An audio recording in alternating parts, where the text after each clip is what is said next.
High, good ব্যাস good morning. তো আজকে হচ্ছে একটু সকাল সকালই ঘুম থেকে উঠেছি। ঘুম থেকে উঠে আমার একটা ক্লাস ছিল, তো সেটা করে এসে এখন আজকে আমি ভেবেছি যে আমার বাগানটা আছে, একটা ছোট্ট বাগান, তো সেটারই আজকে একটু যত্ন নেব, কারণ আমি ছাড়া আমার বর ওটার দিকে ঘুরেও দেখায় না। তো কালকে রাত্রেবেলা মায়ের থেকে অনেকগুলো গাছ এনেছি। মা নিজে হাতে কয়েকটা গাছ করে দিয়েছে, আর আমি মানে আমার জন্য কয়েকটা গাছ কিনেও দিয়েছে, যেহেতু মানে বাড়িতে যেগুলো হয় জবা ফুল গাছ, টগর ফুল গাছ, সেগুলো দিয়েছে। আর গাঁদা ফুল গাছ, এগুলো যখন এখন শীত পড়ে গেছে হালকা হালকা, যে গাছগুলো এখন হচ্ছে হয় আর কি শীতের সিজনে, তো সেই গাছগুলো এনেছি। আমি তোমাদেরকে দেখাচ্ছি কী কী গাছ এনেছি। আরও কিছু গোলাপ গাছ আনবো। আগের দিন দুটো গোলাপ গাছ এনেছিলাম। আমাদের এখানে বাজারে গাছের এত দাম কি বলবো, মানে আর কেন জানি না আমাকে দেখলে সবাই যেন দাম বেশি বলে। আমার মা, আমার মানে ওই বাড়ির মা এই বাড়ির মা সবসময় আমাকে বলে কি তুই কিছু কিনতে যাবি না, তুই যা কিনতে যাস তোকে কেন ডবল দাম বলে, আমাদেরকে কম বলে তোকে ডবল দাম বলে। তো সত্যি এটাই হয়, আমি দেখেছি যাই কিনতে যাই না আমি ঠকে যাই। যাই হোক, তো তার জন্যই গাছগুলো মাকে দিয়েই কেনা করিয়েছিলাম, আর মা কিনে রেখেছিল, আমি কালকে গিয়ে নিয়ে এসেছি। তো কী কী গাছ কিনেছি আর বাগানটা আজকে মানে কীভাবে আমি গোছাই, চলো তোমাদেরকে সেটাই শেয়ার করব, দেখতে থাকো। এই যে এই গাছগুলো কালকে আমি এনেছি।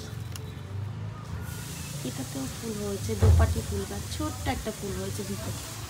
আর এই গাঁদা ফুল গাছগুলো। আর এই হচ্ছে বাগানটার হাল অবস্থা, খুবই খারাপ। এই যে টগর ফুল গাছ দুটো এনেছি, একটা উপরে আর একটা নিচে। মা ফুল টুল ফুটলে একটু পুজো দিতে পারবে নিয়ে, তো তার জন্যে এই হচ্ছে আমার বাগানের অবস্থা। খুব একটা ভালো নেই, ওরা দেখেই বোঝা যাচ্ছে। তো আজকে ঠিকঠাক করে পরিষ্কার করব। বাগানটা সুন্দর করে গুছিয়ে নিয়ে তোমাদেরকে কিন্তু দেখাবো, তো পুরো ভিডিওটা কিন্তু দেখতে থাকো। তো ফাইনালি আজকে আমি আমার বাগানটা তোমাদের সাথে শেয়ার করব, কারণ এক সপ্তাহ আগে আমি ভিডিও বানিয়েছিলাম, ভেবেছিলাম সেই দিনই আমি তোমাদের সাথে শেয়ার করব, কিন্তু কিছুটা ফাঁকা ফাঁকা লাগছিল। কয়েকটা আমি বললাম যে আরও কয়েকটা গাছ আনি, তারপর তোমাদের সাথে শেয়ার করবো। এক সপ্তাহ কেটে গেছে, মাঝখানে আমি মায়াপুর ঘুরে এসেছি, আর এই পুরো মানে বাগানটা আমার করতেও 2 দিন সময় লেগে গেছে, একা একা পেরেও উঠিনি। বরকেও একদিন বলি যে তুমি আমাকে একটু হেল্প করো, আর আমার তো মন খুঁতখুঁতি, এখানে রেখে ভালো লাগছে না, ওখানে রেখে ভালো লাগছে না, এই করতে করতে ব্যাস তোমাদের সাথে শেয়ার করেই উঠতে পারছিলাম না। যাই হোক, ফাইনালি আজকে তোমাদের সাথে শেয়ার করব। আর আজকে না দেখি কতগুলো ছোটো ছোটো ফুলও ফুটেছে, মানে এত ভালো লাগছে কি বলবো। মানে পরশুদিন যখন বাড়িতে এসেছি মায়াপুর থেকে, দেখি কি 3টে গাছ ঝিমিয়ে গেছে, ফুলগুলোও ঝিমিয়ে গেছে। আমার এত মন খারাপ লাগছে, মানে ভিডিওটাও করলাম না। গাছগুলোরও মানে যত্নের জন্যই হয়েছে, কারণ 2 দিন বাড়ি ছিলাম না, জল দেওয়া হয়নি বলেই গাছগুলো ঝিমিয়ে গেছে। আর মারও মনে নেই, মার মনে থাকলে মা দিয়ে দেয়, কিন্তু মারও জল দিতে মনে নেই, যার জন্যে। আর যাই হোক, কালকে জল দিয়েছি, আজকে গাছগুলো দেখি আবার ঠিকঠাক হয়ে গেছে। তাহলে বেশি না কথা বলে তোমাদের সাথে শেয়ার করি। আমার ভীষণ ভালো লাগছে, কারণ প্রত্যেকটা গাছ কি সুন্দর, সব গাছে ছোটো ছোটো আমি কুড়িয়ে এনেছিলাম, আর সব গাছে ছোটো ছোটো এখন ফুল ফুটে গেছে। এত ভালো লাগছে না দেখতে, চলো তোমাদেরকেও দেখাই।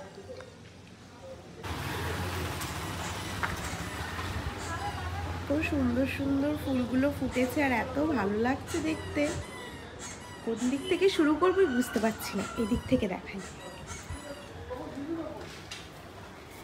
এই গাছটা তো অনেক দিন আগে, এই গাছটার একটা ভুল করেছি আমি, গাছটার না আমি ডালগুলো অনেকগুলো মানে কেটে দিয়েছি বলে টেনে টেনে ছিঁড়ে দিয়েছি, যার জন্য এই গাছটা অনেক বড় হয়েছে ঠিকই, কিন্তু খুব একটা ফুল হয় না, কারণ গাছটা যখন লম্বাই ছিল আমি ডালপালা সব ছিঁড়ে ছিঁড়ে ফেলে দিয়েছিলাম বেশি আর কি। দেখো আবার বাদাকে চলে এলো, দাঁড়াও দেখি কে এলো আবার।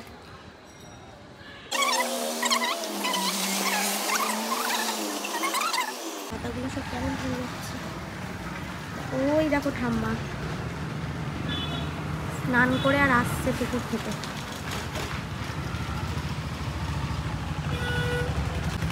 এই গাছটা অনেক পুরানো গাছ, অনেক লম্বা হয়ে গেছে আমার এই গাছটা।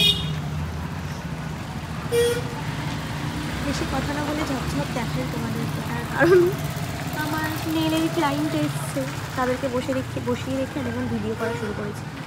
ভাবো তাহলে আমার কাণ্ড। ভালো লাগছে ফুলগুলো। এই যে এই গাছটা, এই গাছটা, এই গাছটা, এগুলো সব মরে গেছিলো, এখন তো বেঁচে উঠেছে আবার। পশু জল দেওয়ার, আমি এসে আগে ছুটতে এসে জল দিয়েছি গাছগুলোকে। এই ফুলটা দেখো কি সুন্দর, কত কিউট। ছোটোবেলায় এরকম, বড় হলে আবার এরকম। মানি প্ল্যান্টের পাতা সব ঝিমিয়ে গেছে, মানি নেই তাই। এই গাছগুলো, এই গাছগুলো সব ঝিমিয়ে গেছিলো, আবার কি সুন্দর হয়ে গেছে জল দিয়ে। এটা কালী পুজোর দিন বর গিফট করেছে। হঠাৎ কি মনে হলো, বললাম আমাকে ফুল গাছ কিনে দেবে চলো, এইটা কিনে দিয়েছিল। এটা মা দিয়েছে, এগুলো সব আগের বছরের গাছ। এটাও মা দিয়েছে, এটাও অনেক পুরনো গাছ। এই গাছটাও নতুন, না নতুন না, এটা পুরনো, কালী পুজোর সময় কিনেছি। তো পুরো গাছ। এই গাছ একটা আমি ঘরের ভিতরে রেখেছি, জানি না এটা ইনডোর কিনা, রাখি কিনা ঘরে, আমি রেখেছি। এটা তো শুকিয়ে যাচ্ছে কেন জানি না। ওই একটা স্ন্যাক প্ল্যান্ট, এই গাছটাও নতুন এনেছি। তো এই হচ্ছে আমার সুন্দর বাগান, পুরো মনের মতো করে গুছিয়েছি। আরও গাছ আছে আমার ওই ছোটো ব্যালকনিতে রেখেছি, কারণ এই ব্যালকনিতে না আর ধরছে না গাছ। দেখো তোমরা কেমন লাগলো কিন্তু অবশ্যই তোমরা বলো কমেন্ট করে। কত কষ্ট করে গুছিয়েছি আমি, সব মাটি লেগে গেছিলো, আবার সেগুলো আবার অবশ্য আমি মুছিনি, সুমিত্রা আমাকে হেল্প করে দিয়েছে, কিন্তু তাও করতে তো হয়েছে আমাকে। গাছগুলো সেট, টবগুলো সব নতুন, এই টবগুলোতে আমি লাগিয়েছি। ঠিক আছে চলো, টাটা টাটা, বাই বাই। কেমন লাগলো অবশ্যই কিন্তু তোমরা কমেন্ট করে বলো।